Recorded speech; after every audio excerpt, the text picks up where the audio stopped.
Hello and welcome back. My name is Charlie and this is The Writer's Room.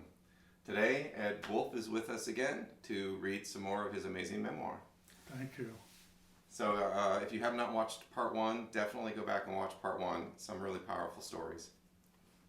And again, in case you haven't read the first one, I'm writing a memoir that kind of travels back and forth through time. I've worked for 3 years on the AIDS unit at San Francisco General Hospital. It was the first dedicated AIDS unit in the world. And I'm writing about that and also writing about things that happened to me before I worked there. And at a certain point, they will come together. So that's my preface. Okay. And this also takes place in 1986, and it's called Why Me? There were several ways to enter the hospital. I could go in the main entrance, through the lobby, past the information desk, and toward the elevators. I would pass patients pushing their HIV poles ahead of them, heading outside to smoke. Sometimes there were families waiting to go up to see someone or bring them home. Or I could go in the side entrance through the emergency room, which could be quicker, but also more intense. If there'd been a shooting, a knifing, or a car wreck, I could hear sounds and see images that would follow me through the rest of the day. I often felt apprehensive when I first entered the building, not knowing what was happening on the 5th floor. What might I encounter? Would I be able to help?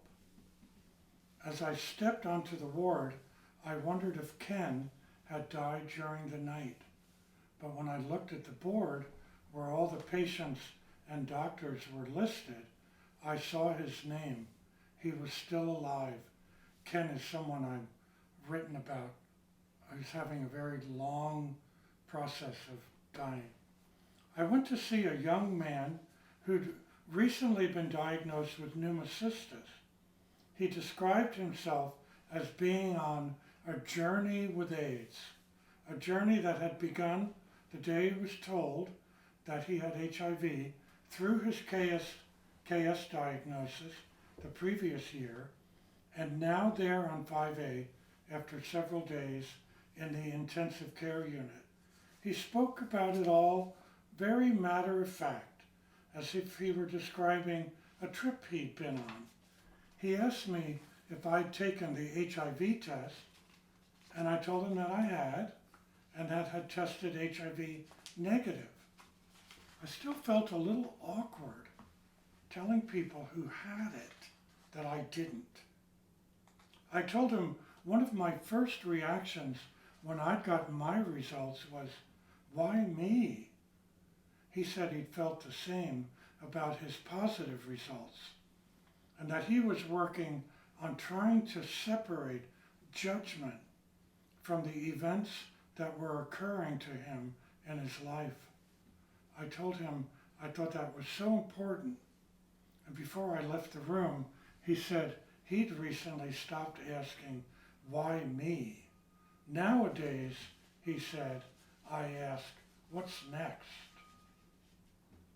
When I returned to the counseling office, there was a note asking one of us to go up to 7B, the psychiatric ward, to see a patient with AIDS there. I'd never been to 7B, but I knew it was the locked unit for LGBT patients who were in crisis and needed to be held in a safe space where they couldn't harm themselves or others. They could be there for 72 hours on what was called a 5150 hold, or for 2 weeks or longer on a 5250. They'd be held there until they stabilized and could convince their doctor, and sometimes a judge, that they could be safely discharged. You had to pass through 2 locked doors and a security guard in order to get onto 7B.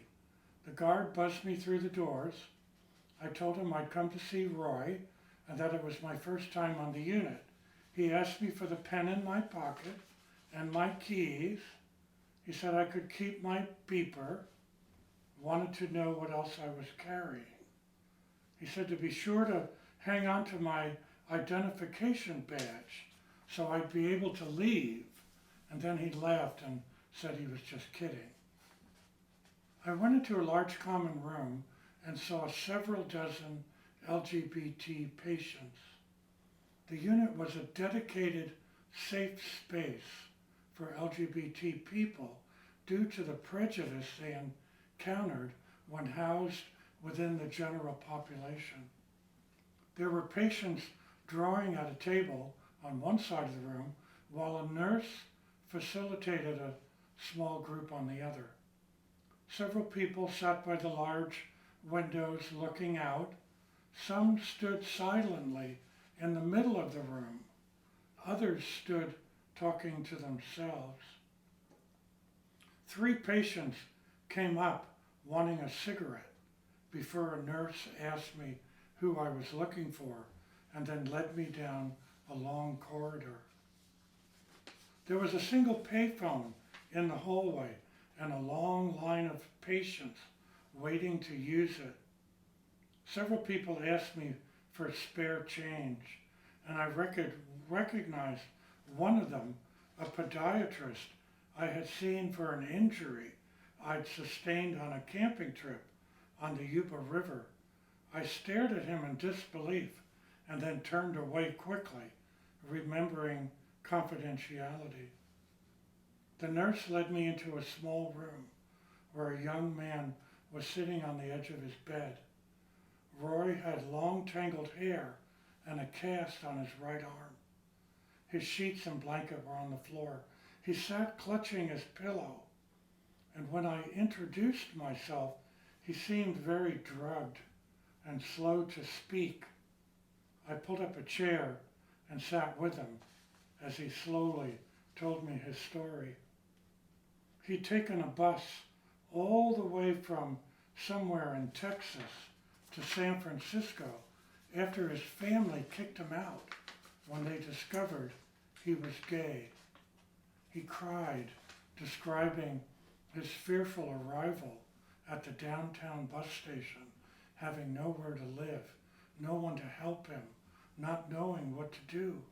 He'd been living on the street, and after developing a terrible cough that wouldn't go away, he'd come to Ward 86, the outpatient clinic here at the hospital. After a few tests, he was told he had pneumocystis, which meant he had AIDS. He said he knew that meant his life was over, and he felt panicky and terrified. A social worker had given him a bus token to get back downtown, but he used it instead to go out to the Golden Gate Bridge. He was shaking as he continued his story, so I got up and sat on the bed next to him. I asked if it was okay to give him a hug, and he almost jumped into my lap. He held me and kept saying he was so sorry, and I said he didn't have to apologize to me about anything. He said he couldn't really remember the ride out to the bridge, only getting off the bus and slowly walking along, looking out towards Alcatraz prison in the middle of the bay. He told me when he was halfway across the span, he stopped and looked out over the water far below. He described pulling himself up and over the guardrail and climbing down onto one of the huge metal cables that supported the bridge. He crouched there, looking at San Francisco in the distance before stepping out into the air. He told me it was bullshit when people say you faint before you hit the water, that you know all the fucking way down what you've done. And as the water got closer and closer, he wished he hadn't jumped. He said it was like running head on into a wall of cement. And when he finally landed, he felt a lot of pain and then nothing. When he opened his eyes, his arm was hurting really bad, and 4 uniformed men were looking down on him. He lifted his head and saw he was laying on the deck of a boat. One of the men said they were the Coast Guard and to take it easy, not to move, that he was a really, really lucky young man, that they were nearby when he hit the water. One of the men told him he was only the 6th person that they knew of that had jumped and lived. Roy closed his eyes and got very quiet. He whispered that it sounded crazy, but he knew that the Coast Guard saving him was a sign, a message from somewhere, that no matter what else happened to him, being alive was the most important thing. I smiled and said, I believe that too. He had decided he was going to find ways to help other people like him, people with AIDS that no one cared about. I told him there were lots of organizations that were doing just that, and they all needed volunteers. He said he couldn't wait to get out and start helping. He got quiet again and then looked down at his cast and asked me, would I please sign it? I said, of course. And then I remembered the guard had taken my pen away. We walked out to the nurse's station and I asked if I could borrow a pen. Roy watched me as I wrote LIVE in big block letters. Wow. I have a feeling that all of your stories from this time period are going to be really powerful like that. I mean, working on the AIDS unit was like going to graduate school for how to live one's life and how to survive the most difficult things of all, because everyone around me all the time were showing me that. Yeah. He went on to actually get very involved with Open Hand and the AIDS Foundation. He had handed pamphlets out on the street. He would come in and out of the hospital each time he got sicker. And then he finally died there, but he felt like he had made a difference. It was very moving. How big was this ward? The ward originally opened in 1983 and it was 7 beds. And then in 1986, it moved onto 5A, which was 20 beds. And in fact, there's 2 really powerful documentaries if people want to know more about this. Last year, a documentary called 5B opened that tells the story of how an AIDS unit ever even came into being in San Francisco. And it's a powerful testament to the courage and vision of a handful of people who said, we need a safe place for all these people who are dying of AIDS. The other documentary is 5A, which is made by David Weissman, a friend of ours, and it also talks about the early days of AIDS in San Francisco, and I'm one of the people featured in it, and I talk about working on the AIDS unit and the community response. It's an important part of our combined heritage, that when things were really bad, the community came together for one another. My other question is how did you, like, you went to visit him, but why him? I mean, did you kind of like, Oh, because he did had your AIDS. organization paid attention to who had Yeah. gone in and why, and They then were, they we would were, assign you we someone? were hired, we were the Shanti counseling staff. And we were like the mental health component to see everybody with AIDS in the hospital, no matter where they were. Mm, So he had been diagnosed with AIDS, now was in the lockdown. So they asked, would somebody please come and see him? I see. Okay. Wow. I know. Take a breath. So what's one of the great things about writing all of this, if this ever gets published, of course, well, we'll change all the names. Mm-hmm.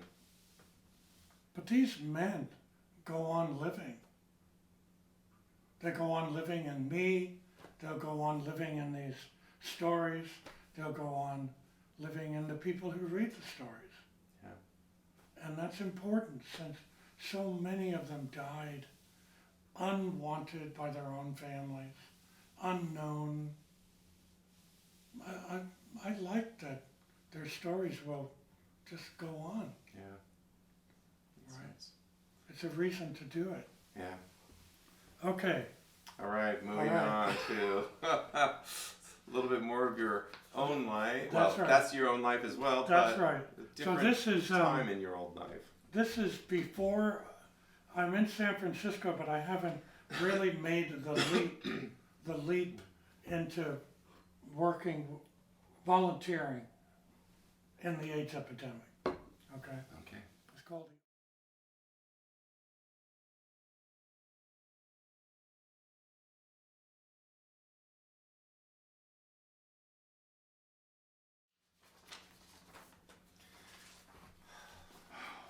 So much.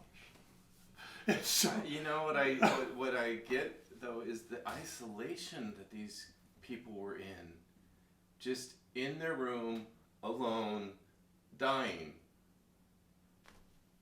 And like you coming in and bringing them a meal was one of their only contacts with another person. Well, this is historically, this is why San Francisco became so famous in the history of AIDS care, because very quickly we created something called the San Francisco model. Mm-hmm. And what it did was it understood, especially in the early 80s, all these gay men who came out to their parents were all kicked out. And so when this terrible illness came, normally a family, if you had cancer, Yeah. the family would say, come home, we'll take care of you. None of that could happen. Yeah. So we became their family. We provided emotional support. They provided housing, food, clothing. Like somebody had to step up and help our brothers and sisters. And that model, the San Francisco model of care, literally went around the world. And people from Seattle and Portland and Los Angeles, everybody came to see like, oh, and most of it is volunteer based. Mm-hmm. You needed you needed an organization to coordinate it all. Mm-hmm. But it was hundreds and thousands of people coming together to make a difference in these people's lives. Mm-hmm. And when we did, and it turned people like me into caregivers. People became doctors and therapists, and they went back to school and became nurses. And I mean, it's the AIDS epidemic was such a terrible thing, and there were powerful things that came out of it. Mm-hmm. That's part of what I'm trying to write about. Yeah. It's both. It's both. It was, in some ways, the worst thing that ever happened to the gay community, and in other ways, provided portals for other wonderful things to happen. Mm-hmm. It's hard to capture that, Yeah. but that's what I'm trying. My personal philosophy is, there's everything is a two-sided coin. I mean, in the deepest tragedy, there's always something on the other side of the coin. It's hard for that to be captured and acknowledged during the crisis. Mhm. Because even as I spoke about, it was sometimes even difficult to share with people that I didn't have HIV Mhm. because it was wreaking such havoc on the people that I was trying to be supportive to. Yeah. It's a little bit easier now to look back and talk about some of the good things that came out of it. But at the time, it was just so horrible. So you're a wonderful audience because I kept looking over to you to go, is this working? Is this too much? And you were right there. So thank you, I Charlie. get the feels very easily. Thank you, Charlie. That's really great. Yeah. And I'm well, sorry about it got a little X-rated there. Yeah, a little more than I was aiming for on the I'm channel. sorry, YouTube has got a lot of rules and regulations, so we'll see what I can do with this. Maybe I just have to put an age disclaimer on there or something to Yeah. that effect. I'm still figuring out the YouTube things. Anyways, well, Ed, thank you. It's been an honor listening to your Totally. work, and I look forward to being able to read the entire thing someday. Thank you. I'm hoping that comes true. Yeah, oh, I'm sure it will. You're well on your way. Thank you. All right, well, this again was The Writer's Room. I'm Charlie. Ed Wolf has been my guest, and thank you so much for watching. Thank you. So long.